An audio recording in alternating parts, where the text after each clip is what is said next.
All right, welcome back. This week is our final week of Module 2 before the Module 2 exam, and we're going to be discussing voting in elections, which is Chapter 7 of your OpenStax material. So as always, make sure you have done the reading, and then make sure that you take the time to watch this lecture fully and take notes while we are going along. All right, let's get started. It's important to start the discussion around voting off with a discussion around registration requirements. Before most voters are allowed to cast their ballots, they must register to vote in their state. Registration allows the government to determine which citizens are allowed to vote, and in some cases, which list of candidates they can select from. I had a real life experience with this when I first started out voting. My small town predominantly votes Republican, and most of the elected officials run on the Republican platform. However, I started voting as an independent, and I was excited to let my voice be heard when the sheriff's election was going on because I had a friend who was running, and I thought they would do a phenomenal job. However, when I went to cast my vote, I was not able to vote for my friend because they were strictly on a Republican ticket during during the primaries. Therefore, since I registered as an independent, I could only vote for candidates that were on the independent ticket, which was predominantly your nonpartisan elections, such as the state Supreme Court justices. I tell you this story because it's important to realize that sometimes, especially in primaries, tickets are what are called closed primaries. And this means that only party affiliated voters are allowed to vote for that party. It's important to realize that voting is ran by the states. Voting laws vary state by state because the state has sole oversight for their elections. Remember that as we go forward in this discussion. Finally, I wanted to remind you of the history we've discussed previously because it goes along with voting. First, remember the civil rights movement ushered in voting rights for African Americans, especially with the Voting Rights Act of 1965. The act placed restraints on state laws that discriminated against voters based on race and also increased some federal oversight of the voting system. However, the Supreme Court really gutted the VRA in the Shelby decision, in which they further empowered state rights for decision making and put discretion back with the states. Also, remember the 24th Amendment was put in place to end poll taxes and help alleviate the Jim Crow era restraints on minority voters. Here's a picture of your text of the Voting Rights Act. The Voting Rights Act was signed into law by President Lyndon B. Johnson on August 6, 1965, in the presence of major figures of the civil rights movement, including Rosa Parks and Martin Luther King. All right, so remember I just talked about voting being predominantly state ran. So let's talk a little more about state powers. The individual states conduct all general elections in the United States, including those for president and other federal offices. State offices supervise and coordinate the efforts of county and municipal election offices that oversee the individual precincts or voting locations, the early voting process, local absentee ballot counting boards, and other election functions. Results are tabulated and certified at each level. Election laws ideally seek to protect the integrity of the election by ensuring fair processes, implementing secure voting technologies that are accessible to as many voters as possible, maintaining the privacy and accuracy of critical voter and election data, enforcing common standards for language of the ballot text, preventing fraud, and increasing voter participation. Political ideologies and political parties often disagree on which of these interests to prioritize or what measures best achieve these interests. This is evident in today's political atmosphere as well. Federal law forced states to offer voting opportunities when they provide certain services, such as driver's licenses or state identification cards. The National Voter Registration Act of 1993 required states to add voter registration to government applications. Most states require voters to complete a registration process or a form in person. Some states offer online registration or registration by mail, and then Oregon automatically enrolls its voting eligible citizens. This is evident today. So if you or someone you know goes and applies for food stamps or Medicaid, the DHS, the Department of Human Services, the State Department of Human Services, allows you to register to vote as well if you need to do that. Different states have different registration requirements. Registration requirements directly impact what is deemed as voter turnout, or the amount of people who vote in the election. Each state typically has residency requirements, which means the prospective voter must have an established residence in that state for a time period set forth by the state, and that time period is typically 30 days. There may also be timelines that the prospective voter must adhere to when registering to vote. Some may require registration take place in advance, such as 30 days before the election, or they may allow same-day registration. Do you know what Georgia's requirements are? Take a moment and look them up. 14 states and the District of Columbia now allow voters to register the day of the election if they can provide proof of residency, such as a lease, driver's license, or a bill. States that use same-day registration typically have higher turnout rates, roughly 4% higher in the 2012 election. Most people, like I had stated before, are able to sign up to vote when they go get their driver's licenses, thanks to the National Voter Registration Act. And then, like the example I gave you earlier, when people receive social welfare assistance, they're allowed to register to vote. There is an age limit placed on voting, which is 18 years old. You have to be 18 in order to vote.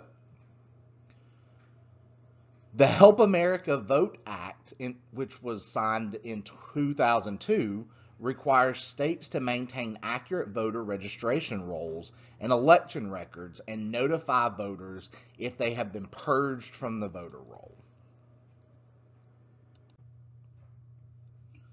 Some states impose additional limits and requirements for individuals registering to vote.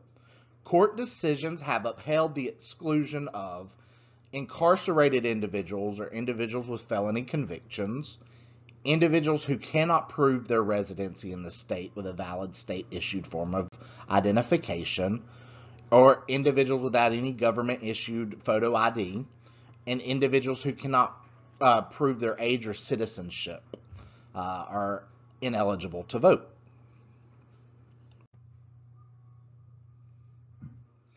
Moving anywhere, whether it be inside the state or state to state, requires a voter to re-register or update his or her address in the system. Depending on the state, this notification can sometimes be completed through the Department of Motor Vehicles, such as California, and then when I moved from different towns, I just went on the Secretary of State's website and updated my address. But it is imperative that you understand that if you move from an address, you have to physically update that address in the system in order to be eligible to vote. All right, so figure 7.6 kind of talks about how we tabulate voter turnout, and let's take a minute to kind of discuss this. Voter turnout is calculated by comparing how many ballots were cast in a particular election to the number of people that could have voted.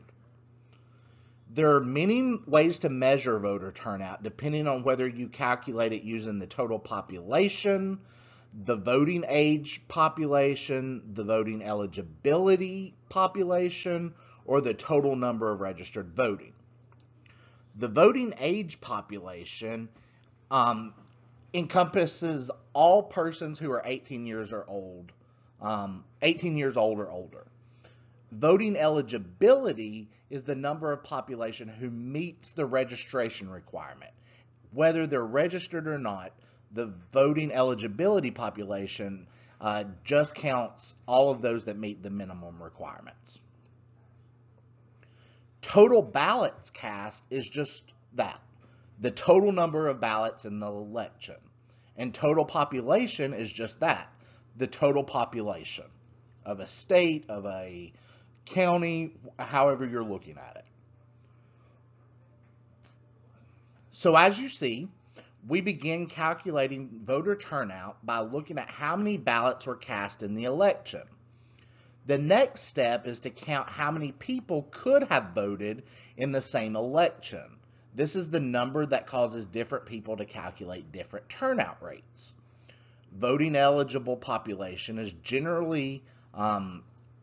will generally take the voting age population and subtract the prison population and other known groups that cannot vote.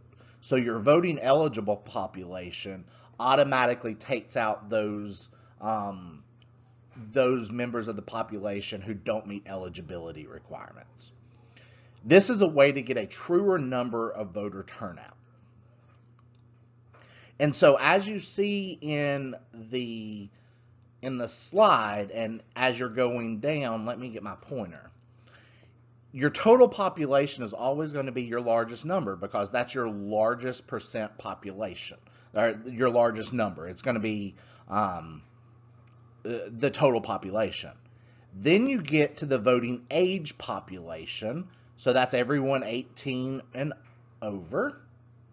Then you get to the voting eligible population. So remember, that's just everyone who meets the eligibility requirements. So you're going to see voting eligible population is smaller than your total population, right? So then we can kind of delve deeper from that voter eligible population to look at who's actually registered to vote. So out of this eligibility population, who actually registered to vote, and then who actually voted from that registered voter list. I hope that makes sense.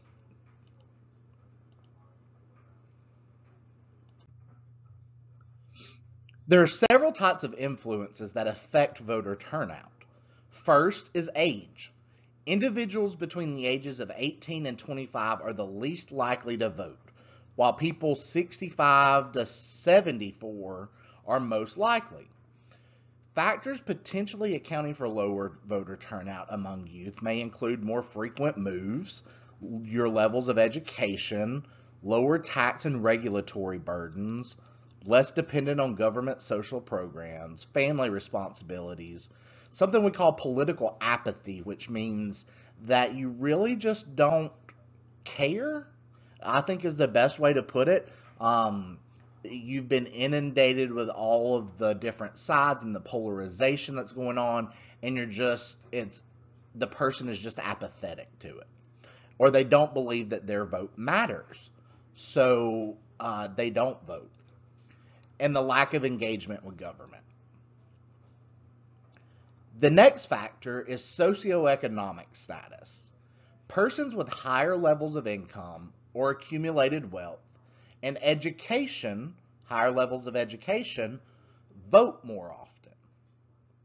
Race also affects voting patterns. Caucasians are more likely to vote than Asian Americans, African Americans, and Hispanic individuals. There are various reasons for this.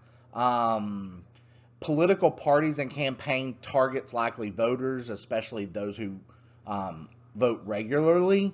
Thus, lower voter turnout groups may feel that certain candidates or parties don't understand or care about their needs. Or you have New Age Jim Crow laws in effect. Like here in Georgia, you typically see fewer polling places in lower socioeconomic neighborhoods. You see that causes longer lines, and now we have stricter voting laws that went into effect after the 2020 elections, that such as you can't provide food for anyone that's in line, like you can't go and pass out water or chips or something like that. And when we're talking about people waiting in line in these areas, we're talking about long lines, like hours that they're waiting to vote. Gender also plays a role. Studies have found that women are more likely than men to vote. Mandates are also another influence. There are some countries that mandate voting. Thus, they have higher turnout. The U.S. is not one of those countries. We'll discuss disenfranchisement on the next slide, but different laws impact voter turnout. So your text talks about really Belgium and Turkey, where you can face incarceration for not voting. I thought that was fascinating when I read that. Finally, the availability of time to go vote heavily impacts turnout rates. If polling places, which are the places that you go and vote, are only open during the hours that people are working, and those people aren't allowed to take off work to vote, then they're less likely to engage in the voting process. Look at the runoff we just had in Georgia. Early voting was only allowed for one weekend, and that was after a battle with the Georgia Supreme, that went all the way to the Georgia Supreme Court. Therefore, timing is key for voting engagement.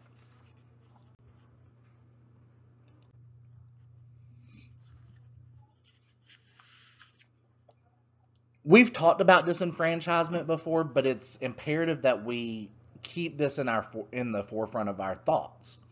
Following the ratification of the Civil Rights Amendment after the Civil War, many states, particularly in the South, introduced various voter registration requirements that prevented African Americans from voting, including poll taxes, literacy tests, and grandfather clauses. To combat these discriminatory practices, Congress passed the 1965 Voter Rights Act. And this act prohibited states from denying voting rights based on race. The Supreme Court decisions has also struck down discriminatory laws and grandfather clauses. So the Supreme Court has really set the precedent that they're not going to allow discriminatory voting laws. Now, I will say this, our current court is testing some of these rights right now, so it will be fascinating as our semester has proceeded to see how they have upheld that jurisprudence and the different precedent. I'm filming this at the beginning of January, so I will update you and keep you updated if those decisions come out during our semester. Voting rates by age group have trended downward since 1964, with the exception of those 65 and over, which now lead the voter turnout numbers. So I'm going to use my pointer here. And as you can see, it's kind of hard to tell, but this bottom line is really your 18 to 24 group, and you can see how we've really kind of trended downward in engagement.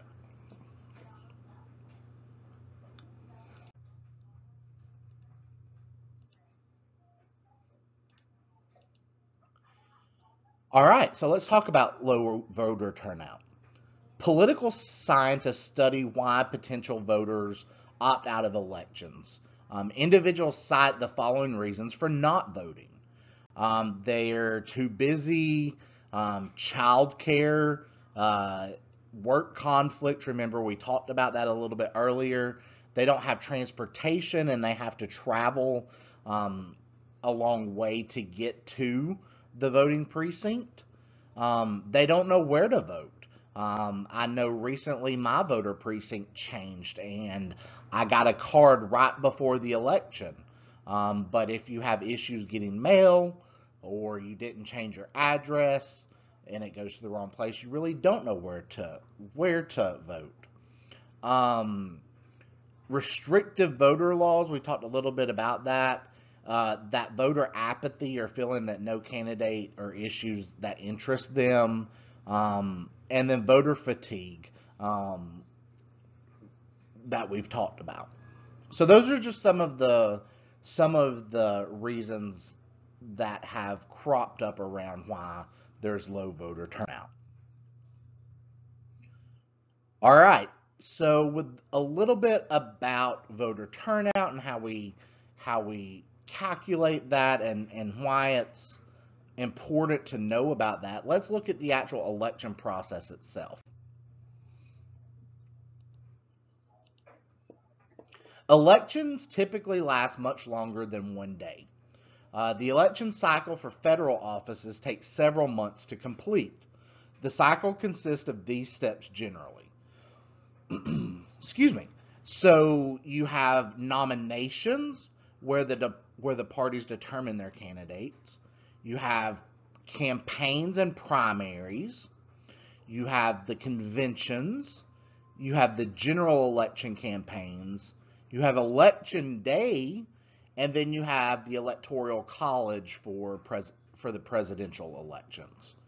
You can see these different steps on the slide, and we'll dive a little bit deeper. There's several factors that would influence someone for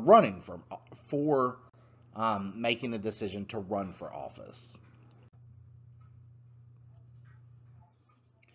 Those who seek elected office do not generally reflect the demographic of the general public. They are often disproportionately male, white, and more educated than the overall United States population. It's important to note that two particular factors influences one's decision to run. The first is the incumbency factor. And I'm going to write that on the slide. Let me change my view. I might write that on the slide. Okay? So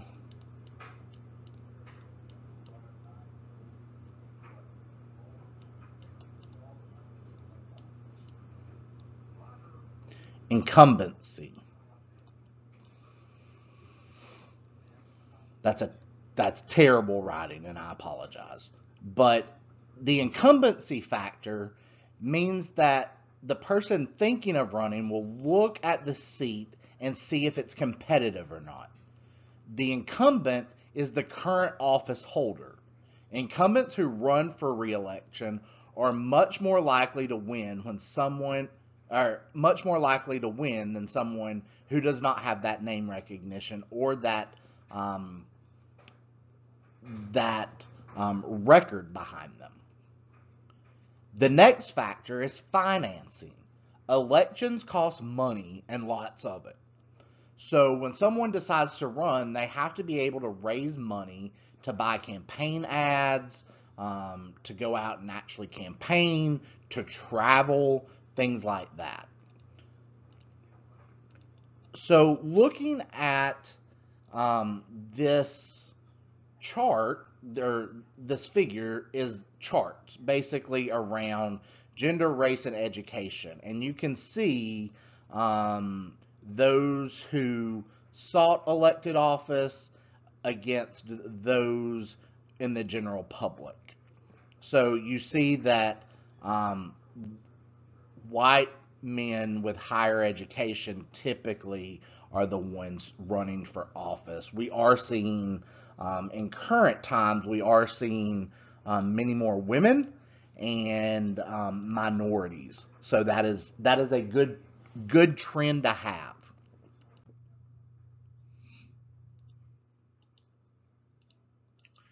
All right, so let's talk about primaries, caucuses, and conventions. So primaries look and feel like general elections to voters, but only one political party is represented on the ballot. All right, so this is what I was talking about earlier with my friend's election. He was running for sheriff against the incumbent sheriff. They were both Republicans. So in the primary, only the Republicans got to vote for that closed ticket. So in closed primary states, voters must indicate a political party on their voter registration in order to participate in that party's primary. There are some open primaries where voters can choose from all the parties, but Georgia, and especially where I'm at, is closed primary. Caucuses use small informal meetings to determine voter preferences for party nominees. You see these more in federal elections. And then parties select their general election candidates at their convention. So you see these, especially on federal elections in the year of presidential elections. You'll see like the Republican National Convention or the Democratic National Convention when they announce their general election candidate.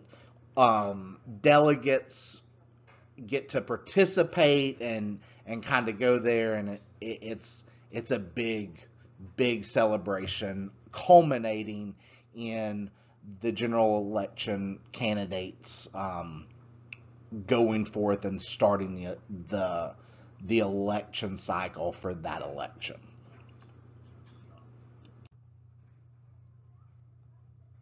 All right, the general election comes after the conventions, and this is where the main party candidates run against each other. And remember, we've had conversations around the political parties. There's normally a Republican and Democratic candidate running against each other. There may be an independent or a third-party candidate, but it's mostly a two-party system that we have in the U.S.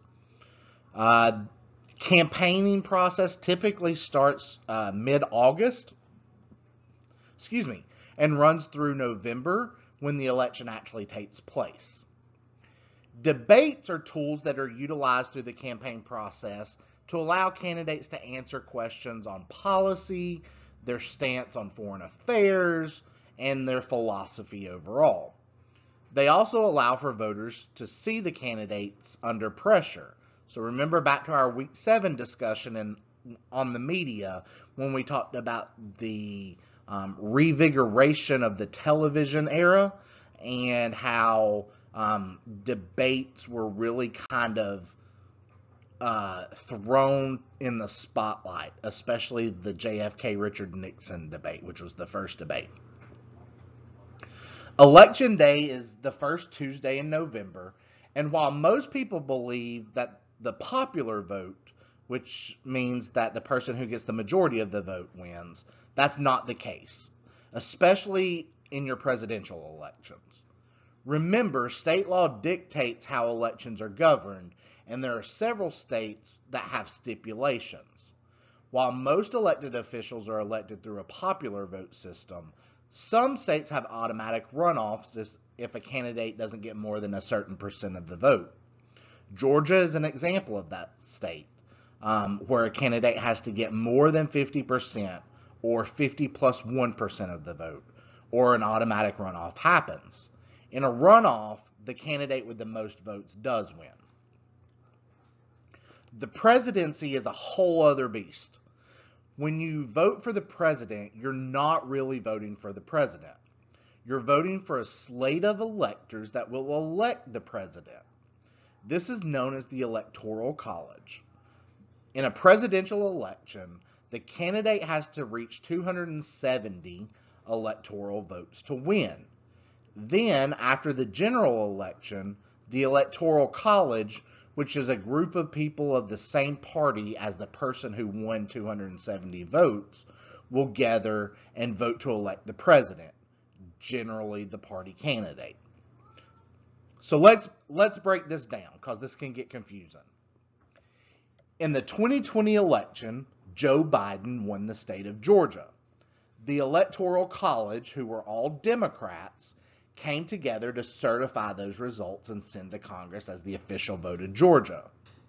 There was controversy over this election, as some believed that an alternative slate of electors could be sent for Donald Trump, thus nullifying the vote of the people.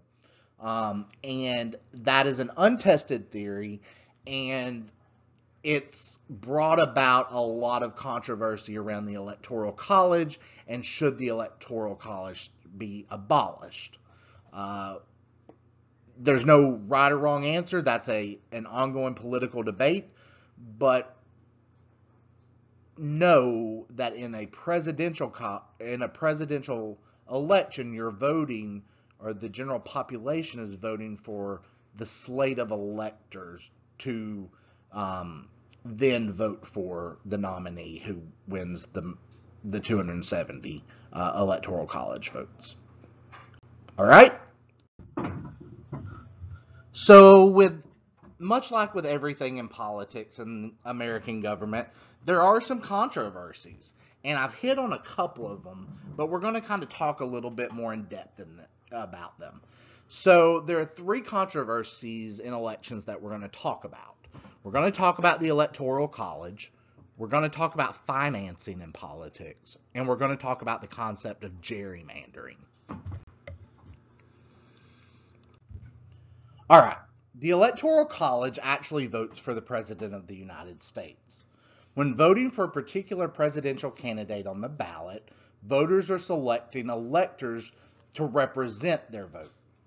The Electoral College convenes in December after the general elector, and the number of electors apportioned to each state matches the size of its federal congressional delegation, one elector for each representative and senator. The Electoral College has 538 electors total, and remember, 270 electors are needed to win the majority. Georgia provides a total of 16 votes in the Electoral College. The Electoral College vote and popular vote occasionally split, meaning the winner of the popular vote fails to win the majority of the electors, as happened in 2000 and 2016. Splits typically occur because votes for the popular vote winner were not distributed favorably among many states with large numbers of electors. The faithless elector problem occurs when an elector disregards voter preferences. These are exceedingly rare in the modern age, and several states actually require electors to follow the state's popular vote in a winner-take-all system, while others apportion their electors based on the popular vote.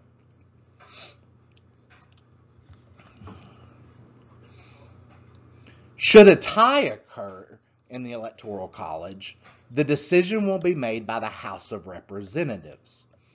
Each state gets one vote, which could still override the voter's choice. So think about the 2020 election. Joe Biden won Georgia. He's a Democrat. However, the majority of representatives from Georgia are Republican. Therefore, if they were to decide, they would most likely choose the Republican candidate, thus overriding the choice of the voters. Popular vote and Electoral College splits affect voter confidence in the election process. Recent splits have sparked a movement for abolishing the Electoral College and popularly electing the president. Abolishing the Electoral College would require a constitutional amendment.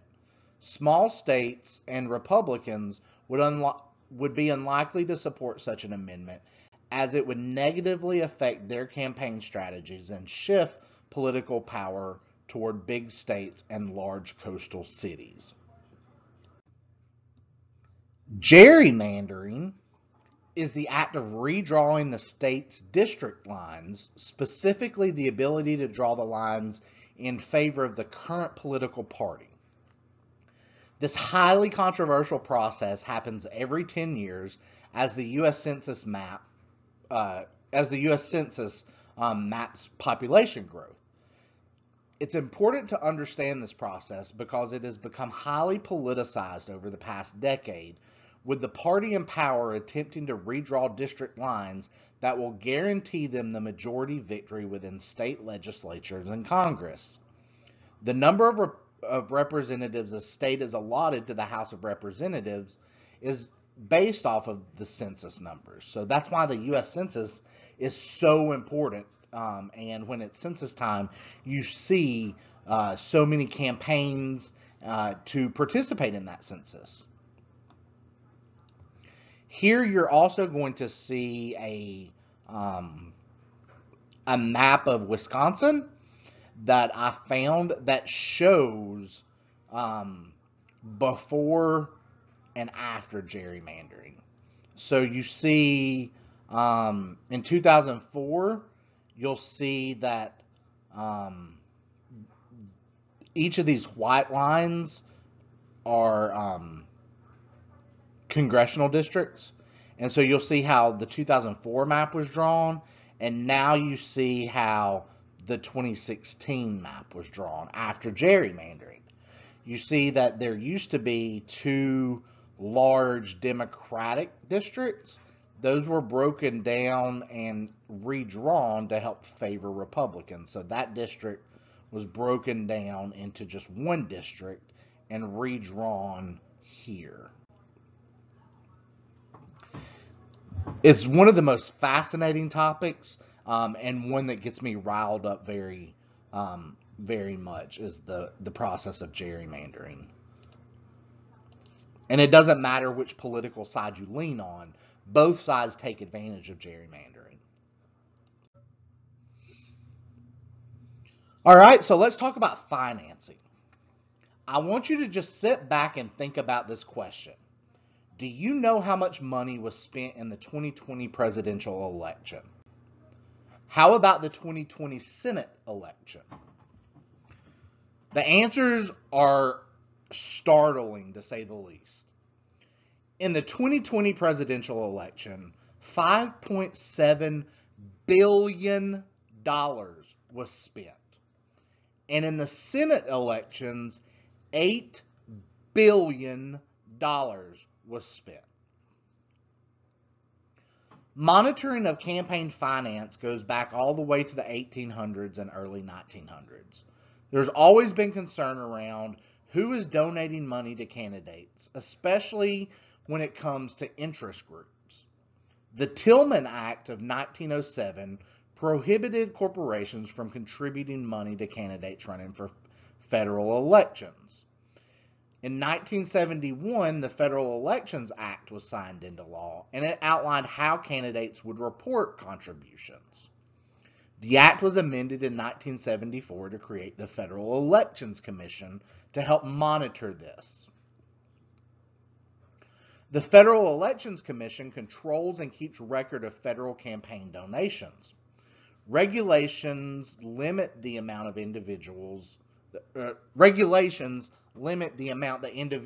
or organizations may donate to campaigns and to candidates, and those candidates must disclose the source of their funds. New law was signed in 2002 that restricted the amount of money given to campaigns by private organizations. However, the Supreme Court made a decision that completely upended campaign finance. And that is in the Citizens United versus Federal Elections Commission of 2010.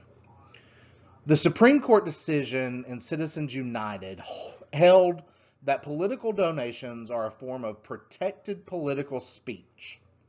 The court struck down reforms limiting political advertisements and permitted the creation of political action committees, or PACs, which can raise unlimited funds so long as they do not coordinate with the candidate's campaign. While businesses still have to disclose if they give money to campaigns, there are some that created what are known as super PACs, in which businesses funnel monies through these entities, these super PACs, so it doesn't appear that the business is giving over the limit, over the allotted amount that they're supposed to.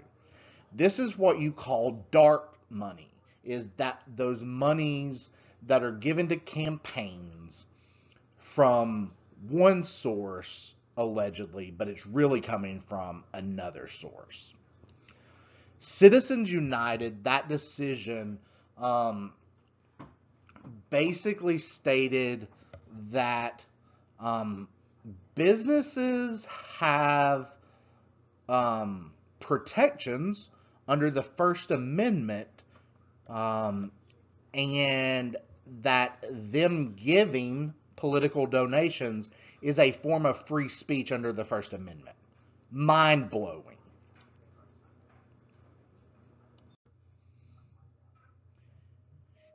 Your book gives, or your reading material gives a great breakdown. I've included that chart in here that you can kind of look over.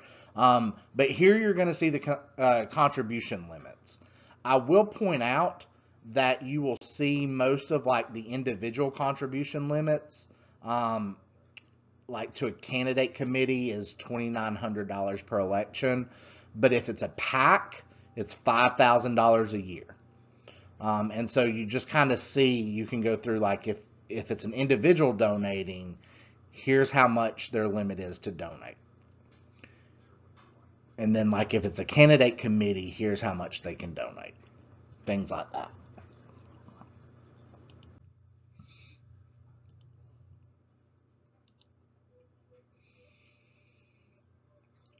So direct democracy allows policy initiatives to be decided by popular vote. Some states incorporate forms of direct democracy into their lawmaking.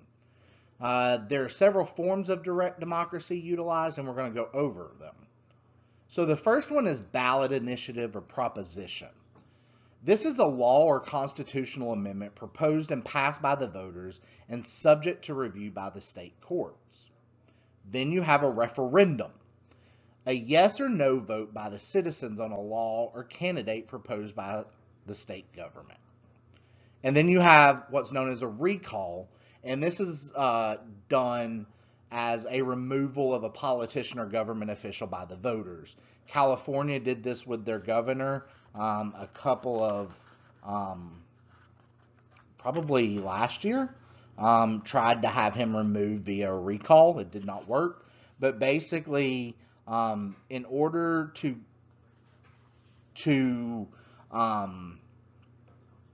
exercise direct democracy, this typically occurs when a policy question goes directly to the voters to decide.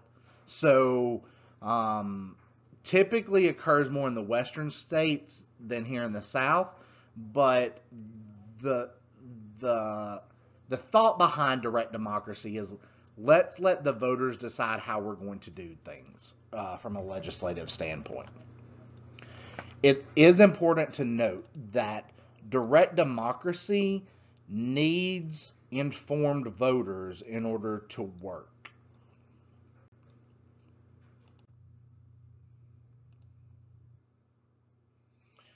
So here you're going to see shows states that allow citizens to place laws or amendments on the ballot for voter approval. We don't really do that much here in Georgia.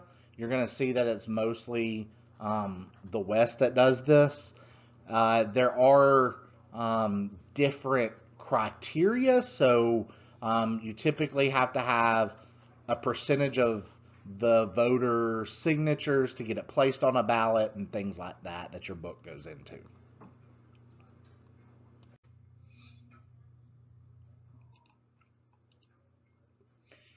In 2018, Florida voters made a decision regarding the voting rights of people convicted of a felony. The referendum took a direct measure of the people's will rather than navigating through the representative process. However, passing a referendum and enacting laws to carry it out are two different processes, which Floridians came to understand when the state government attached further obligations and restrictions to voting rights. So just because the voters passed the referendum, actually enacting that law still requires the legislative process. All right, so that was a lot of material to cover. Chapter 7. We've talked about voting and election processes and some of the controversies around that. I hope you all have a great week, and if you need anything, feel free to reach out. Thanks.